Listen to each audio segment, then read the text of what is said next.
பெத்த பிள்ளைகளோ இந்த 4 பேரும். கொசு கடிக்குதா மேடம்? அங்கே கொசு கடிக்குதா? ஓடி போய் சிவகங்கையில் கடையை திறந்தது 800 கொசுவத்தி வாங்கிட்டு 800 பேரா இருக்காங்க. 2 பொருத்தி போக போகிறேன். என்ன கூட்டம் சொல்லுங்கனாலும் நாங்கள் போக மாட்டோம். வந்தார் ஒரு சாமியார். ஒரு சாமியாரா வேறு கட்டை உடைக்கிறாரா? ஆளு ஒரு மாதிரி உருண்டா பல்கா இருக்காப்ல. கோடாலி பிடிச்சி இந்த சாமிக்கு எனக்கு ஒரு 30 நாள் சண்டை. ஐயோ, அப்புறம் என்னாச்சு? என்னாச்சுன்னா அவர்கிட்ட ரத்தம் வந்துச்சா?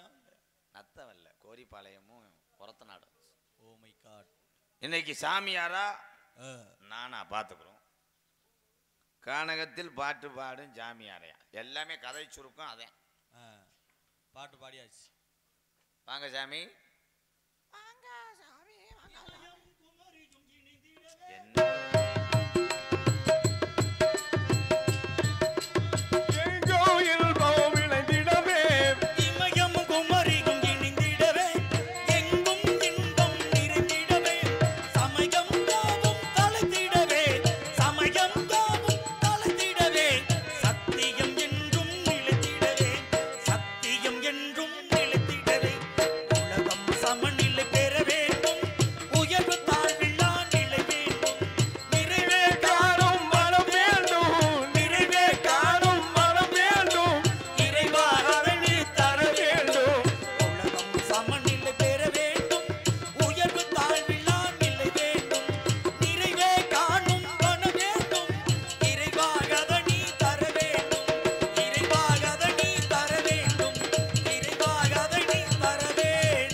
என்ன என்ன தெரியும்னு வந்த? உனக்கு என்ன தெரியும்? நீங்க நிக்கிற எல்லாம் தெரிஞ்சனால தான் நான் வந்திருக்கேன்.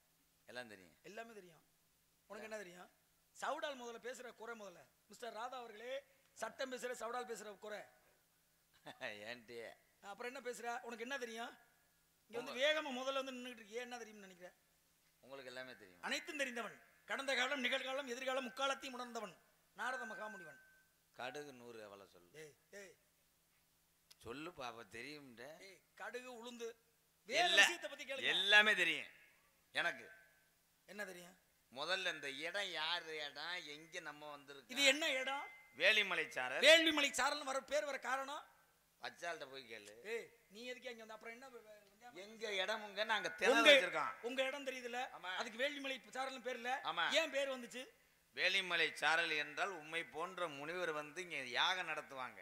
யாகம் நடத்துறது முனிவரை தவிர உங்களை மாதிரி ரிஷி கிடையாது. நீங்க முனிவரா ரிஷியா?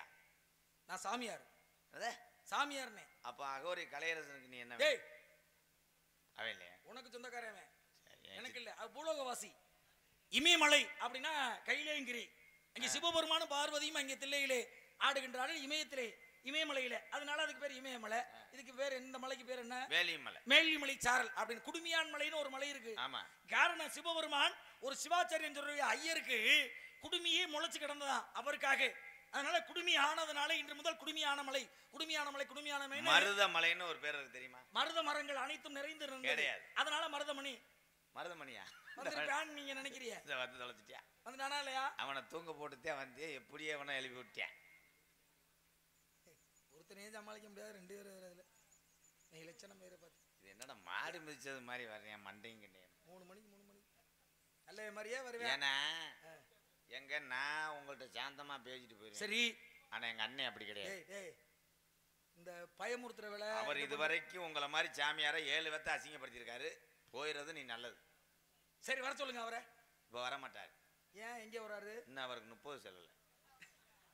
30 எப்படி? எப்போ வரா? நம்ம இடத்துக்கு வந்துட்டு நம்மள்டே பேசுறாங்க. பேசுனா பேசு. இப்ப அவர் சரியா பேசு.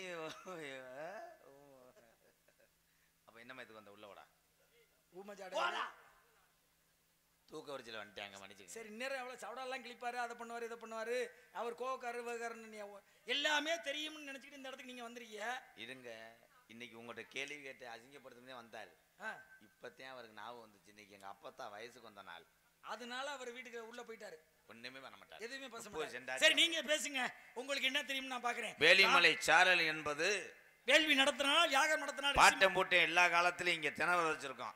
எள்ளும் தினையும் 70 நாள். எழுந்தனையும் 70 நாள். யார் காவல் காக்குறது? என் தங்கச்சி. உனக்கு என்ன இங்க வேலை? ஏன்னா என்ன நீ எதிர்த்து இருக்க? உனக்கு என்னையா வேலை? பொம்பளை பிள்ளை காவல் காக்குனா ரெண்டு வயல வந்து நிக்கிறீங்களே எரும மாடு மாதிரி. பொம்பளை டேய் பொறுமை வேணாம் என்னடா வேலை கட்டியா குத்துனே? டேய் அவன் பொறுமையா தானே நிக்கிறான். நீ வேலைய பாரு. அண்ணே ஓ நெஞ்சிலே கை வச்சாப்ல. இங்க வா. பொம்பளை பிள்ளை தானே காவலுக்கு வந்திருக்கு. இங்க வாடா. பொம்பளை பிள்ளை தானே காவலுக்கு வந்திருக்கு. நீங்க ரெண்டு பேரும் எதுக்கு இங்க வந்திருக்கீங்க? மரியாதை இல்லாம வாடா ஓடாண்டு எங்களுக்கு தெரியுமா முன்ன பின்ன? உன்னையும் தெரியாது பின்னையும் தெரியாது. நீ ரெண்டுல ஒண்ணு பாப்பா. இல்ல வாடா. ஏதாவது கேள்வி கேட்டுருக்கானே எப்படி சமாளிக்கிறாங்க பாருங்க. ரெண்டு பேரும் இப்படியே தள்ளிக்கிட்டே உள்ள போயிருவேன். வாங்க. வாடா ஓடான்னு பேசுறத இன்னைக்கோட விட்டுறணும். சரிடா இனிமேல் அப்படி பேசலடா. அந்த மரியாதை. இப்பயும் வாடா வாடா சொன்னார் விளங்கா பையனே. பேசுறேன்னு சொன்ன மாதிரி கேட்டு வாடா வாடா சொன்னார். இல்ல அப்படியெல்லாம் உங்களை நான் வந்து பேசுவேனாடா? அவர் கேள்வி கேட்டு அசிங்கப்படுத்த. சரி என்னதான் நீங்க கேள்வி கேட்க போறீங்கிற விஷயத்தை நான் தெரிஞ்சுக்கிறேன். உங்களுக்கு என்ன தெரியும்? ராமாயணம் மகாபாரதம் அப்படின்னு சொல்லக்கூடிய மண்ணால் ஆனது ராமாயணம் மகாபாரதம் கேள்விகள் நிகழ்காலம் கடந்த காலம் எதிர்காலம் சொல்லக்கூடிய முக்காலத்தையும் மணந்தவன் நான். 10 பாட்டு 8 தொகை 5 நூஸ் 10 பாட்டா 2500 பாட்டு வச்சிருக்கேன். என் செல்லுல ஏத்தி வச்சிருக்கேன்.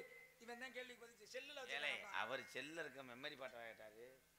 10 பாட்டு 8 தொகை சிலப்பதிகாரம் மணிமேகலை சீவக சிந்தாமணி குண்டலகேசி வளையாபதின்னு சொல்லக்கூடிய 50 காப்பியங்கள். மணிமேகலை மணிமேகலை என்னங்க? மணிமேகலை சத்யபிரியா ஜெயபிரியா ரஞ்சிதா விஜி மாயா. அவனை அறடா ஒரு அவன் டான்ஸ் சொல்றாங்க. டான்ஸ் இவன் புத்தி போகுதான்னு பாத்தியா? நம்ம என்ன பேசுறான் நீங்க திறமையா பேசுறீங்க. அவன் உங்களை அசிங்கப்படுத்துறாருல. அவன் ஆடிக்கிட்டு இருக்கேன். அவனை ஒரு கேள்வி கேட்டு வரட்டுங்க. இங்க வா. எல்லாமே உங்களுக்கு தெரியும். எல்லா விஷயத்தையும் பேசுவீங்க. பூரா தெரியும். படுத்துருக்கவங்களும் தெரியும், உட்காந்துருக்கவங்களும் தெரியும். அங்க ரைட் டேய் டேய் கேக்குற கேள்விக்கு நான் அரைஞ்சு விடுவேன். கேக்குற கேள்விக்கு மட்டும் பதில சொல்லும் போது ஆமா எரிச்ச வர்ற மாதிரியே அரைஞ்சு விடுவோம்னு சொல்றீங்க. புறங்கட்டி அடைஞ்சிருங்க. எங்க இடத்துக்கு வந்துகிட்டு எங்களவே அரைஞ்சு விடுவோம்னு சொல்லுவீங்களா? கேள்வியே கேட்க விட மாட்டாங்க. இல்ல இது யார வந்து யார் சொல்றது அரைஞ்சு விடுவோம்னு? இது என்ன இடம்? இது என்ன இடம்? இது நாடகம் மேட. ஏய் வேலிமலை சாரல்ரா. சாரல் விழுந்து முடிஞ்சிருச்சு. சாயங்காலமே வந்திருந்துச்சுன்னா நிலைமை தெரிஞ்சிருக்கும். வந்திருக்கும். காசு தர விட்டாங்க. கால் எடுத்து இந்த பூமியில வச்சு இல்ல அப்ப போனதான் மழை நின்றுச்சுல. அங்க போனா நிக்கும். போகலன்னா வந்துடும். சரி நல்ல விஷயமா பேசுறீங்க. எல்லா விஷயம் பேசுறீங்க. மழை பெஞ்சிச்சுல சேத்துல விழுந்துச்சுன்னா சேத்து தண்ணி ஆயிரும். குளத்துல விழுந்துச்சுன்னா குளத்து தண்ணி. ஏரியில வந்துச்சுன்னா ஏரி தண்ணி. கடல்ல விழுந்துச்சுன்னா கடல் தண்ணி. இப்ப இந்த தண்ணிக்கெல்லாம் உப்பு கரிக்கும் தன்மை இல்லையே. கடல்ல இருக்கிற தண்ணிக்கு மட்டும் உப்பு கரிக்குது. என்ன காரணம்? வாங்க மாட்டிக்கிட்டடா. அண்ணே அது படத்தை சொல்லி வானே போ. கேட்ட கேள்விக்கு பதில சொல்றா. கேள்வி பதில் இதெல்லாம் ஒரு கேள்வி ஏன்ட போய் கேட்டுக்கிட்டு என் தம்பிட்டே கேட்டுக்கிட்டே பதில் தெரியாம நழுவுறான் பாருங்க. அவனை பிடிச்சி விடுங்க. ஓ முறிச்சி ஓன்ட்ட தானே கேட்டா. ஏலாய் ஏலாய் வா வாடா முதல்ல சொல்லு. வாடா எலா கண்டாலி டேய் கேட்ட அப்படின்னு சொல்றா பாருங்க. அண்ணன் தம்பியை போய் பதில சொல்றா முதல்ல. மழையை பத்தி நீ தானே பேசுன. தண்ணியை பத்தி மழை பெய்கிறது என்றால் அப்பா உன்னை பட்டிமன்றம் 3 பேச மாசம் 90 நாள் ஆகும். கடல் தண்ணி கம்மா தண்ணி குள்ளம் கூட்டை. கடல் தண்ணி ஏன் உப்பு கைக்குது? நல்ல கொஸ்டின் தான். அவ்வளவுதான். அதுக்கு மேல சொல்ல மாட்டேன். இப்போ சொல்றதுக்குள்ள ஏயா நீயே சரி அப்ப சொல்லு. என்ன நடக்குது தம்பியே? கடல் தண்ணி ஏன் உப்பு கைக்குது? அவ்வளவுதான். கடல் தண்ணி ஏன் உப்பு வைக்கிறதுன்னு அப்பயே கேட்டாங்களா? அதானே கடல் தண்ணி ஏன் உப்பு கைக்குதுன்னா கடல்ல அப்போ உப்பு இல்லாமத்தே இருந்துச்சு. ஒட்டுமொத்த காட்டில் வாழக்கூடிய மிருகங்கள் அத்தனையுமே ஒரே இடத்தில் யூரின் போனது.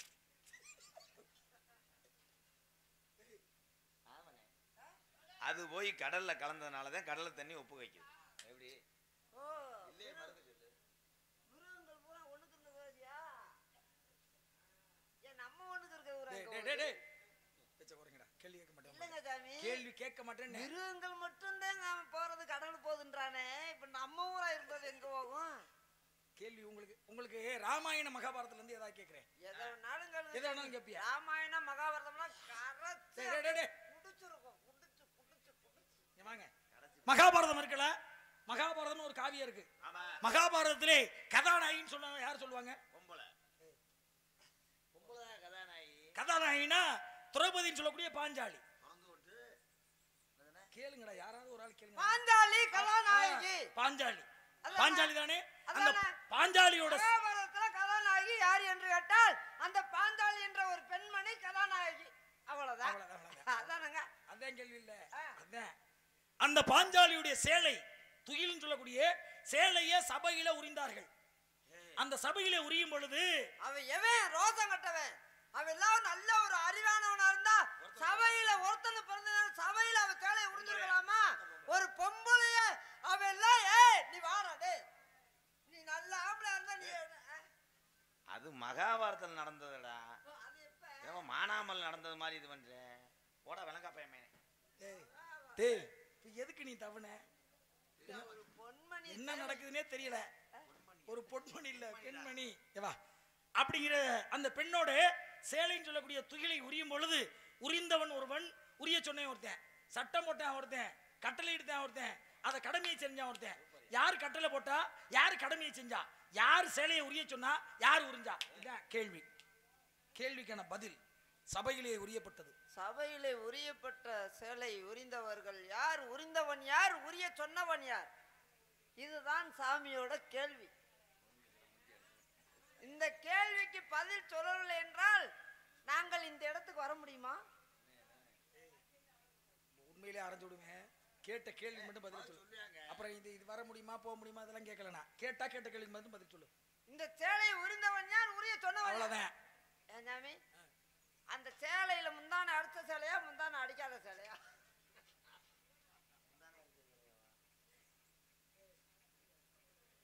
தப்புனே. பஞ்ச பாண்டவர்களுக்கு ஒரே மனைவி பாஞ்சாலி. ஒருவனுக்கு ஒருத்தி என்று இருந்த காலத்திலே மாற்றினால் பாஞ்சாலி. நான் ஐவருக்குமே அலியா பத்தினியாக இருந்து கொள்கிறேன் என்று ஏற்றுக்கொண்டு ஐவரையும் திருமணம் செய்தவன் தான் பாஞ்சாலி. எல்லாத்தையும் சொல்லுவேன், பதில் மட்டும் சொல்ல மாட்டேன். சொல்லுவேன். அவன் லூசு பையன் சொல்றேன், நானும் அதே மாதிரி சொல்ல முடியுமா? நீங்க சரியா பேசிய. சரி. சபையிலே அத்தனை ஆண்கள், ஆயிரக்கணக்கான ஆண்கள் சபையிலே அமர்ந்திருக்கின்ற போது பாஞ்சனுடைய சேலையை துயில் உரிந்தான். சேலையை உரிந்தான். சபாசியா உரிந்தவன் யார்? உரிய சொன்னவன் யார்? அவன் அதற்கு சொல்லுகிறான், அந்த கிண்ணி புகழி மண்டையன் சேலை முந்தி அடிச்சதா அடிக்காதான். தப்பு தப்பு. உங்கள்கிட்ட அண்ணன் பேசுனதற்காக நான் மன்னிப்பு கேட்கிறேன் சுவாமி.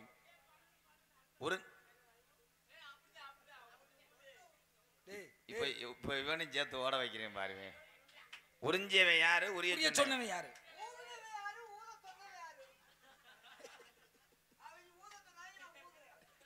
இப்ப நான் சொல்றேன், பதில் சொல்றேன். சொல்றேன். பதில் சொல்ல போறாதியா? உறிஞ்சவன் யாரு? உரிய சொன்னவன் யாரு? அப்படி அவங்க உறிஞ்சாங்கல்ல அந்த சேலை. ஆமா. காட்டனா பாலிஸ்டரா?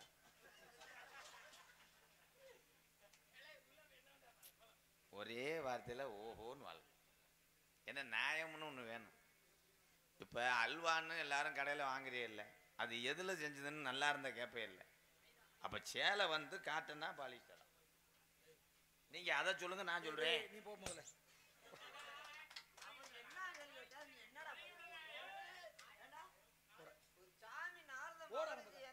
போ சொல்லு முதல்ல. என்ன கேள்வி கேக்குறீங்க? மகாபாரதத்துல இருந்து கேள்வி கேக்குறாரு. அவன் சொல்ற உரிய சொன்னவன் யாருண்டா? கேக்க அதுக்கு என்ன கேக்குறேன் பாரு. காட்டன் சேலையா பாலிஸ்டரா கேக்குறேன். அறிவு இருக்கா அவனுக்கு? சரியா இருக்கியா? தப்பு. சாமிட்ட அப்படி பேசாத. சரி, நீங்க பதில் சொல்லுங்க. வாங்க, உங்கள்ட்ட எதிர்பார்ப்பு சொல்றேன் பாரு. பாலிஸ்டர் சேலையா காட்டன் சேலை? அப்படி பேசாத. சிரிக்காதடா. செய்யறதெல்லாம் செஞ்சு விட்டு சிரிக்காதடா. போட முதல்ல பதில பாரு எப்படி கேக்குறானே. என்ன பேச்சு பேசுற? நீங்க ஒரு சொல்லுங்க. மகாபாரதத்துல பாஞ்சாலியோட சேலையை உறிஞ்சிருக்காங்க. உறிஞ்சவ யாரு, உரிய சொன்னவன் யாரு அவ்வளவுதான். கேட்டா, அவன் சொல்றான் பாருங்க சாமி, பால் இட்டாக்கா. எருமை மாட்டேன் எரும மாட்டு போல அறிவு இருக்காடா முதல்ல அவனை திட்டுங்க அவனை சாமிட்ட அப்படி பேச நல்லா திட்டுங்க என்ன அறிவட்ட வேலை அறிவட்ட வேலை. ஏலே அறிவு இருக்கா ஏய், உனக்கு? டேய் பதில் சொல்லுங்க நீங்க செவில சாமி, கண்டிப்பா அறிவு அவன் பேசுனதுக்கு மனசு நல்லா இருக்கு நல்லா உரிய சொன்னவன் யாரு, உறிஞ்சவன் யாரு? அந்த சேலை ஆ, சிவகங்கையில எடுத்தாங்களா மதுரையில எடுத்தாங்களா?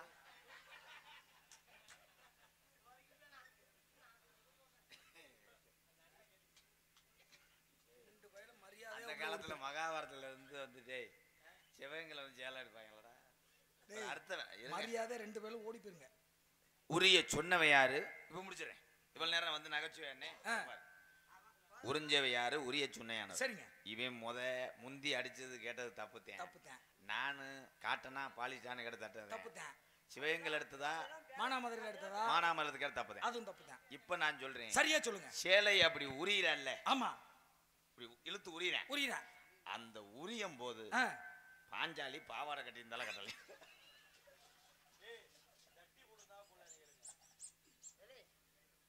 ஏன் சாமி போயிட்டாரு, பதில் சொல்லிட்டியா? நம்ம ஒரு ஆள் நம்மகிட்ட போய் அவர் மகாபாரதத்துல போய் கேள்வி கேட்டாரு. அன்னைக்கு பிடிச்சி வந்து இந்த திட்டுக்கிட்டே இருக்கான் பாரு ரஞ்சித். என்ன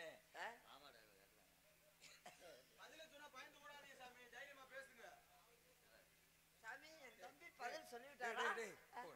மைக்கிட்டே வரக்கூடாது. 2 பேரும் போய் உங்கள்ட்ட நான் இனிமேல் கேள்வி கேட்க மாட்டேன்டா. உள்ள சத்தங்க. டேய் அது சொல்லியா பாருங்க, பாவாடை கட்டாம சேலை கட்டுவாங்களா சாமி? போயிருங்கடா, மரியாதையா போயிருங்கடா. என்னடா நீ எல்லாம்? 2 பேர் வேற ஏதாவது சொல்லிட போறியா? போயிருங்க. அடுத்தது ஆளோட சோனு உள்ள ஒரு சப்தம். தங்கச்சி அடுத்து 2 பெண்கள். என் ஆளு ஒண்ணு. அந்த பெண்களை அழைத்து வாருங்கள், ஆசீர்வாதத்தை விடு. உங்கள்ட்ட இனிமேல் கேள்வி கேட்க மாட்டேன். ஏய், அது நல்ல அறிவாளி மாதிரி புரிஞ்சுக்கிட்டு போயிடணும். உங்களுக்கு கிட்ட இனிமேல் கேள்வி கேட்கவே மாட்டேன். அப்பேற்பட்ட கேள்விக்கான பதில் 2 பேரும். ஆனா இதெல்லாம் எங்கதான் நீங்க யோசிக்கிறீங்கிற விஷயம் தெரியல. அண்ணே, கேட்க மாட்டேன்டா கேள்வி. கேட்க மாட்டேன். கேள்விகளை கேட்க மாட்டீங்க. கேட்க மாட்டேன்டா. போச்சுடா, திரும்ப பேசுங்க. இதோட 99 சாமி லூஸ் ஆயிருக்கா. கேட்க மாட்டேன் கேள்வி. ஏய், லூஸ் 99 ஆயிட்டான். சாமி லூஸ் ஆயிருக்கா. இவரோட 101. இவர் 2வது மனநோயாளி மாதிரியே. மனநோயாளி. குபுர குயில் சேவலம் பார்த்து படிக்குது பாட்டு, பதில் சொல்ல கேட்டு வாமா டான்ஸ் கறி வாமா, ஏ வாமா டான்ஸ் கறி வாமா, ஏ வத்ததும்ப அசனதி வத்ததும்ப, நீ அள்ளான நாத்து நான் ஆளோளம் போடும் காத்து மாமா மயங்கிடலாமா, ஏ மாமா மயங்கிடலாமா, குபுர குயில் செவள பார்த்து படிக்குது பாட்டு, நீ பதில் சொல்ல கேட்டு ஆமா டான்ஸ் கறி வாமா.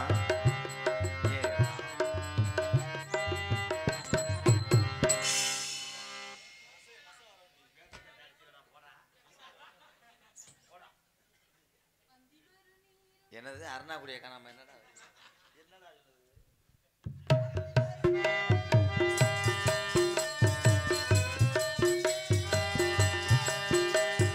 அந்தி வரு நேரம் வந்ததொரு ராகம், ஏதேதோ தீராதோ ராகம், ஏதேதோ தீராதோ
மகரிஷி வந்திருக்கா. கூப்பிடுங்க ஆசீர்வாதம் வாங்க. நாங்க 2 பேரும் யாரோ சாமி சத்தம் போடாம வாயா ரைடியா. பிரம்மச்சாரி பிரம்மச்சாரி வெளிக்குள்ளலாம் மாமா பிரம்மச்சாரி மறுக்கி விழலாம் வா வா வா. காத்துப்பட்டு வெளிக்குள்ளலாம்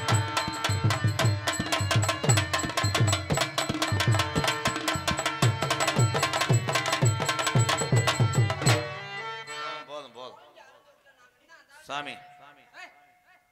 யார் அங்க போய் சொன்ன அந்த பிள்ளைய அண்ணன் ரேட்டே பேசலாம் அந்த ஆள்கிட்ட அதுங்கள அட்வான்ஸ் வாங்கல அவன் பெல்லு அடிக்கல ரஞ்சித்து இன்னும் போவா. வளர்க, தொழில் சிறக்க மனமாற வாழ்த்துகிறேன். தங்கச்சி. அடுத்தபடியாக தங்கை அழைத்து வாருங்கள். தங்கச்சி அவர்களுக்கு ஆசீர்வாதத்தை.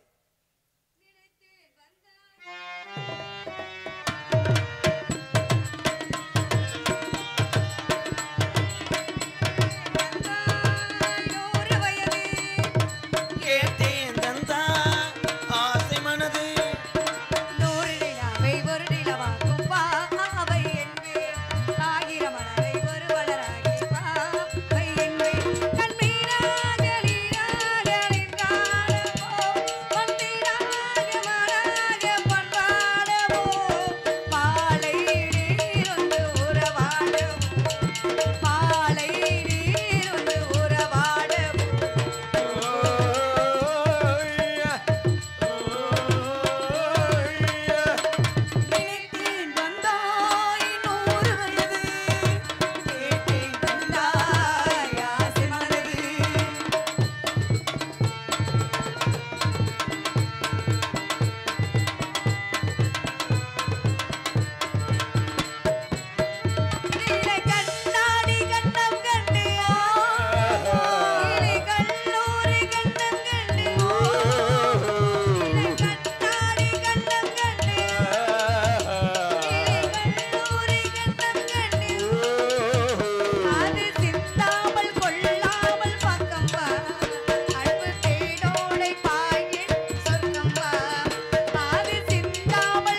எடுத்து வளர்த்த பிள்ளைன்னு இப்படி சொல்லக்கூடாதுண்ணே.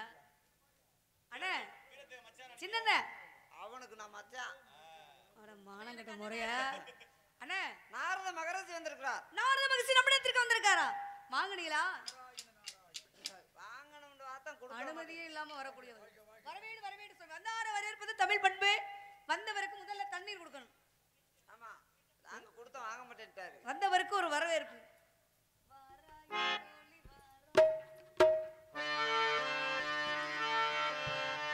வாராயோ தோழி வாராயோ மணப்பந்தல் காண வாராயோ வரவேண்டும் பாவி வரவேண்டும் நாரதர் மகரிஷி வரவேண்டும் மனவீரம் திருத்தாளை காண வாராயோ வரவேண்டும் பாவி வரவேண்டும் நாரதர் மகரிஷி வரவேண்டும். நாரத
மகரிஷி இந்த இடத்துக்கு வந்து மிக்க மகிழ்ச்சி எனக்கு வர வேண்டும் சுவாமி. தாய்க்குலமே வாழ்க வாழ்க. அருமையான வரவேற்பு, ஆடிப்படி வரவேற்பு தமிழ் பண்பு சிறப்பான முறையில் தாய்க்குலமே வாழ்க வாழ்க. வையகத்தில் வாழ்வாங்க வாழ்வார் வாழ்வதனை தெய்வத்தில் உரைக்கப்படும் நன்மைகளே எதிரிகளாக இருந்துவிட்டால் வீடு தேடி வந்தவரை வா என்று வரவேற்பு தமிழ் பண்பு. அந்த பண்பு குன்றாது என்னை வரவேற்றுமை என்னாலும் நீ வாழ்க. இசையால் பண்ணால் உன்னை பற்றி பாட வேண்டும். இப்பேற்பட்ட வாழ்த்து தெரியுமா மகளே?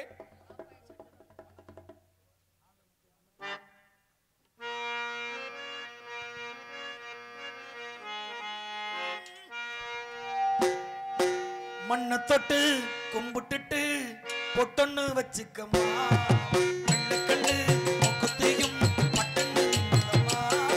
மண்ணை தொட்டு கும்பிட்டுட்டு பொட்டொன்னு வச்சுக்கம்மா கண்ணு முக்குத்தையும் பட்டன்னு நின்னுதம்மா. வடக்கால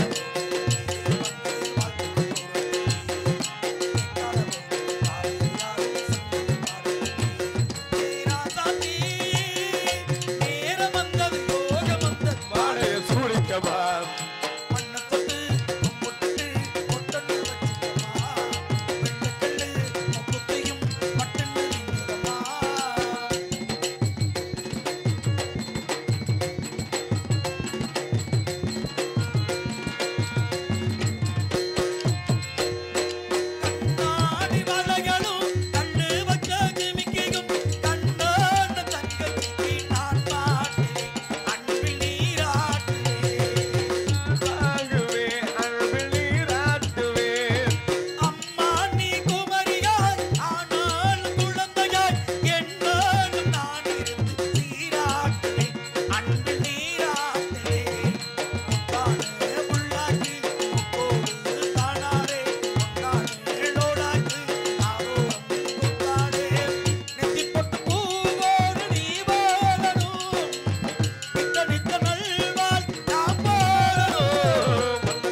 வேராகி கொம்பாகி காட்டகத்து அவை நடுவே நிற்கும் ஒரு நல்ல மரம் சபை நடுவே நிற்பதற்காகும். அதனால் அறிந்தது அறியாதது தெரிந்தது தெரியாத அனைத்தும் தெரிந்த பெண்மகளாக உன்னை நினைத்து பாவித்து இந்த ஊரறிய உலகறிய பாரறிய பலரறிய உன்னை பற்றி உன்னிடத்திலே ஒரு சில விவரங்களை கேட்க விரும்புகிறேன் பெண்ணே. கேட்டாள் பதில் கூறுவாயா மகளே? கேளுங்கள் கிடைக்கப்படும், தட்டுங்கள் திறக்கப்படும். எதை கேட்கணும், எதை கேட்க கூடாது, எதை பார்க்கலாம், எதை பார்க்க கூடாது. ஒன்ன வச்சுக்கலாம், ஒன்ன வச்சுக்க கூடாது. ஒன்ன வச்சுக்க கூடாது. ஏற்கனவே வச்சிருந்தா வச்சுக்க கூடாது. அது என்ன ஏற்கனவே வச்சிருந்தா வச்சுக்க கூடாது. ஏற்கனவே ஒன்ன வச்சுக்கலாம், ஒன்ன வச்சுக்க கூடாது. எதை பார்க்கணும் எதை பார்க்க கூடாது. பார்க்கவும் கூடாது, கேட்கவும் கூடாது. ஆமாங்க. பார்க்கவும் செய்யலாம், கேட்கவும் செய்யலாம். ஈரேழு உலகம் சுத்தக்கூடிய தாங்கள் இந்த இடத்துல வந்து நடந்தது நடக்க போவது அனைத்து உங்களுக்கு தெரிஞ்சிருந்தாலும் கூட தெரிஞ்சுக்கலாம்னு ஆசைப்படுற அப்படின்னு நீங்க கேட்டிருக்கீங்க. நாரண விளையாட்டெல்லாம் நாரத முன்மன் கூற ஆரண கவிதை வழி என்பார். சீரண்டி சோழ நாட்டில் திருமணந்து வாழ்வான் காரணக்குடன் கம்பர் தமிழினால் கவிதை செய்தாரு. அங்க ராமாயணம் உருவாக காரணமா இருந்தது. அங்க வால்மீகி வந்து அதே நேரத்துல நவம் இருந்தாரு. அது என்ன ஊர் அப்படிங்கிறது உங்களுக்கு இங்க பக்கத்துல தான் உங்களுக்கு இருக்கு. அவர் தெரியும், நல்லா விவரம் தெரியும். அன்றைக்கு வந்து ராமாயணம் வந்து ஒரு சிறப்பு பெற்றது. ஆனா வள்ளியத்திட்டு நீங்க வந்திருக்கீங்கன்னா உங்களை வச்சு எனக்கு சிறப்பு கிடைக்கணும். நீங்க என்ன கேக்குறீங்களோ ஏராளமாக கேளுங்க, தாராளமா பதில் சொல்றேன். ஆவணி மாசம் தொடங்கிருச்சா? ஆமா, ஆவணி மாசம் தொடங்கிருந்தா முகூர்த்தம் அப்படிங்கிற ஒண்ணு நடக்கும். ஆமா நடக்கும். மங்களகரமான நிகழ்வு நடக்கும். மங்களகரமான நிகழ்வுன்னு ஒரு திருமணம் நடக்குது அப்படின்னு வச்சுங்களே. ஆமா, திருமணத்திற்கு சுப முகூர்த்த பத்திரிகைன்னு சொல்லக்கூடிய ஒரு ஓலை. அந்த காலத்துல ஓலை, அப்புறம் பத்திரிகை. இப்ப என்னன்னா இப்ப என்ன கொடுக்குறாங்க? இப்ப எங்க கொடுக்குறாங்க? கல்யாண பத்திரிகை கொடுக்குறாங்கல்ல. அந்த பத்திரிகையை நம்ம படிச்சு பார்த்துட்டு பத்திரமா வீட்டுக்குள்ள வச்சுக்கலாம், எப்போதும் வச்சுக்கலாம். இன்னொரு விஷயம் நடக்கும், ஒரு கெட்ட காரியம் நடக்கும். அந்த கெட்ட காரியத்துல 16வது நாள் ஒரு கிரிகை நடக்கும். அந்த கிரிகைக்கு ஒரு ஓலை கொடுப்பாங்க. அந்த பத்திரிகையை படிச்சு பார்த்துட்டு என்ன பண்ணணும்? அப்பவே கிழிச்சு போட்டுறணும். அப்ப நல்ல பத்திரிகையை வச்சுக்கணும், நல்லதா வச்சுக்கணும், கெட்டதை விட்டுறணும். அதான் நல்லதை வச்சுக்கணும். ஒன்ன வச்சுக்கணும், ஒன்ன வச்சுக்க கூடாது. ஒன்ன வச்சுக்க கூடாது. ஏற்கனவே வச்சிருந்ததுனால வச்சுக்க கூடாது. ஏற்கனவே வச்சிருந்தால ஏற்கனவே ஒண்ணு வச்சிருந்தா வச்சுக்க கூடாது. பத்திரிகைன்னு ஒண்ணு ஏற்கனவே இருக்கு இல்லையா? அது நல்ல முகூர்த்தத்துக்கான பத்திரிகை.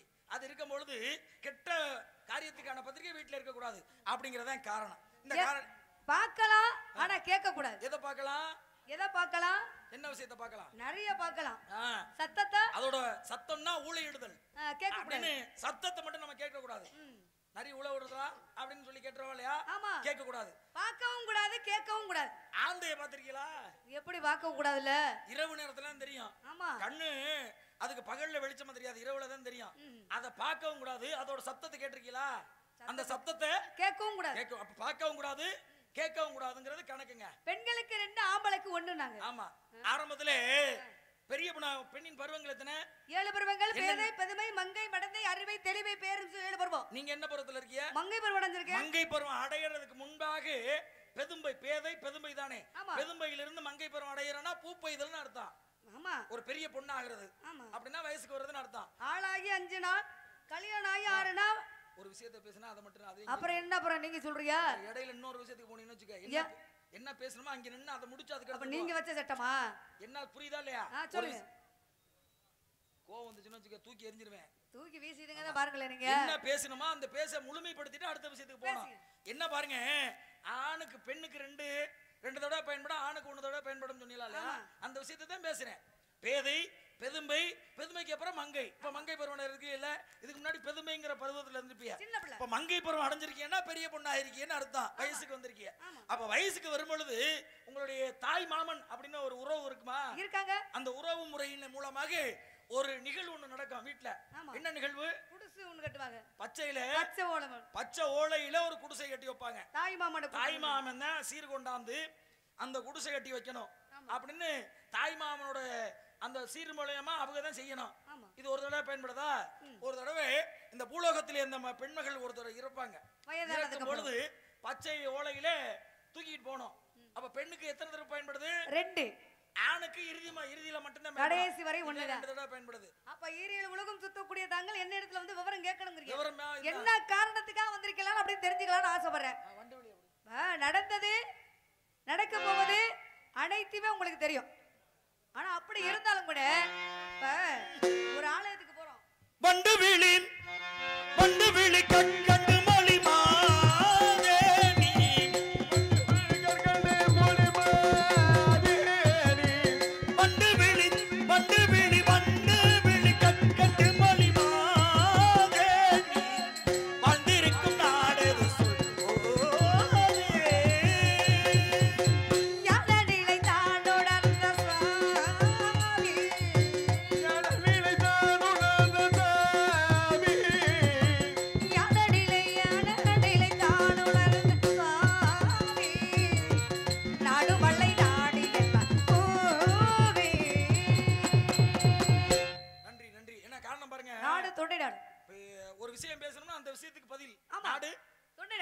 தொண்டை நாடு, சேர நாடு, சோழ நாடு, பாண்டிய சோழ நாடு சோறுடைத்து, பாண்டிய நாடு முத்துடைத்து, சேர நாடு வேலம் எடுத்து, எங்க நாடோ ஆன்றோர்களும் சான்றோர்களும் உடைத்த தொண்டை பகுதி. நாடு எங்க இருந்து வந்துச்சு? சோழ நாட்டுல இருந்து சோழ பிரிக்கப்பட்டது. நாட்டுல இருந்து பிரித்து கொடுத்த பகுதி. ஆமா. அப்படின்னு தொண்டை நாடு பேர் வர காரணம் ஆதொண்டை ஆதொண்டை சக்கரவர்த்தின்னு ஒரு பிரிச்சு சக்கரவர்த்தி, கொடுத்ததுனால. ஆதொண்டை சக்கரவர்த்தின்னு ஒரு சக்கரவர்த்தி ஒரு பெண்ணுக்கு பிரிச்சு கொடுத்தாரு. பிரிச்சு கொடுத்ததுனால அது தொண்டை நாடு. ஆமா. ஆன்றோர்களும் சான்றோடும் நிறைந்த பகுதி உங்கள் பகுதி. தொண்டை நாடு மத்த பகுதியில இல்லையா? இருக்காங்க. இருந்தாலும் அதிகமாக இருப்பது சோழ நாடு, சோறுடைத்து. இப்ப இருக்கிறது பாண்டிய நாட்டு எல்லை. இது பாண்டிய இது நாடு. பாண்டிய நாடு. பாண்டிய நாடு என்ன உடைத்து? முத்துடைத்து. முத்துக்கள் உடைத்து. முத்துக்கள் எங்க விளைகிறது? கடல்ல தான் விளையும். அதுக்கு முக்கியமான இடம், பாண்டிய நாட்டோட முக்கியமான இடம் எங்க இருக்கு? தூத்துக்குடி. தூத்துக்குடி. தூத்துக்குடியில முத்து குளித்தல். அப்ப பண்டமாற்று முறை அப்படின்னு ஒரு முறை ஆதியில நடந்தது. முன்னால ஒரு பொருளை உங்கள்ட்ட இருக்க, ஒரு பொருளை நான் வாங்கிட்டு எனக்கு ஒரு பொருளை உங்கள்ட்ட கொடுத்துறது. சோழ நாட்டுல நெல்லு விளையுதுன்னா நெல்லை கொண்டாந்து இங்க கொடுத்துட்டு இங்க இருந்த முத்துக்களை வாங்கிட்டு போவாங்க. இப்ப பண பரிமாற்றம், அப்ப பண்ட பரிமாற்றம் அப்படின்னு பண்ட பரிமாற்றம் கிடைச்சது. சேர நாடு என்னன்னா எங்க இருந்து ஆரம்பிக்குது? பழனியில, வான்கீழ் பழனி அப்படின்னு பழனியில இருந்து ஆரம்பிச்சு மலையாள தேசம் பாலக்காடு கோழிக்கோடு வரையும் ஆமா சேர நாடு இருக்கு. வேலமுடைத்து. வேலமுடைத்துனா வேலம்னா என்ன? யானை தந்தங்க. யானையோட தந்தா இருந்தாலும் 1000 பொன் விளையக்கூடியது. இறந்தாலும் 1000 பொன். யானையோட தந்தத்தின் மூலமாக நிறைய பொருட்கள் செய்யலாம். சேர நாடு இன்னைக்கும் மலையாளம் சொல்லக்கூடிய கேரளாவுல திருவிழா காலங்கள்ல கோயில்ல விழாக்கள்ல யானையை வச்சு விழாக்கள் நடத்துறாங்கன்னா ஆமா அது யானை தந்தங்களுடையது. அப்படின்னா வேலம் உடைத்து அப்படிங்கிற தன்மையின் அடிப்படையா ஒவ்வொரு ஊருக்கும் ஒவ்வொரு சிறப்பு இருக்கா இல்லையா? ஒவ்வொரு ஊருக்கும் ஒவ்வொரு சிறப்பு இருக்கு. ஆனா எங்க நாட்டுக்கு ஒரு சிறப்பு இருக்கு. நீங்க ஈரேல் உலகம் சுத்தக்கூடிய தாங்கள் இந்த இடத்துல வந்து ஒரு ஆலயத்துக்கு போறோம். ஒரு ஆலயத்துக்கு போய் சிவனோட ஆலயத்துக்கு போனோம்னா விபூதி கொடுப்பாங்க. சாமி கும்பிட்டு அமர்ந்திருந்து வரணுமா, இல்ல சாமி கும்பிட்டோன்னா திரும்பி வரணுமா? அதே நேரத்துல பெருமாள் ஆலயத்துக்கு போறோம். இந்த பெருமாள் ஆலயத்துக்கு போனதுக்கு அப்புறம் சாமி கும்பிட்டு உட்கார்ந்து வரணுமா, இல்ல சாமி கும்பிட்டவனே எந்திரிச்சு வரணுமா? சைவ கோத்திரம், வைணவ கோத்திரம் ரெண்டு இருக்குங்க. ஆமா. சைவ கோத்திரம்ங்கிறது சிவன் ஆலயம், அம்பாள் ஆலயம், விநாயகர் ஆலயம், முருகன் ஆலயம் அப்படின்னு சொல்லக்கூடிய இதான் சைவ கோத்திர சமயத்தை சார்ந்தது. ஆமா. சைவ கோத்திரம் உங்களுடைய சமயம், நீங்க கௌமார சமயம், ஆமா, முருகனோட சமயம் அப்படின்னு சைவ கோத்திரத்திலே சிவன் கோயிலுக்கு போனோம்னா சாமியை கும்பிட்டு கையில இருக்க விபூதியை கூட தட்டிட்டு அப்படியே அங்க அமர்ந்திருந்து அதோட அணுக்கரங்கள் அனைத்தும் பெற்றுக்கொண்டு வீட்டுக்கு வந்துடணும். ஏன் உட்கார்ந்து வரணும்? சிவனோட சொத்து, சிவன் சொத்து குலநாசம்ங்கிறது காரணம். அப்ப உங்க இடத்துல உன்னை தேடி வந்திருக்கேன், உன்னிடத்துல இருந்து நான் எதுவும் கொண்டு போகல அப்படின்னு இப்படி தட்டணுமா இல்ல இப்படி தட்டணுமா? சிவன் கோயில்ல கடைசியாக சாமி மூட வேண்டியது யாரு தெரியுமா? தட்சிணாமூர்த்தின்னு ஒரு மூர்த்தி இருக்கும். யார் அவரு? சண்டிகேஸ்வரர். சண்டீஸ்வரர். தட்சிணாமூர்த்தி வேற, சண்டிகேஸ்வரர் வேற. அவர் வேற. தட்சிணாமூர்த்தி என்பது குரு பகவான், சண்டிகேஸ்வரன் ஒருத்தர் இருப்பாரு. அவர்கிட்ட நம்ம சொல்லிட்டு வரணும். ஆமா, அவர்கிட்ட போய் சிவன் நான் எந்த ஒரு திருநீரை கூட எடுத்துட்டு போலன்னு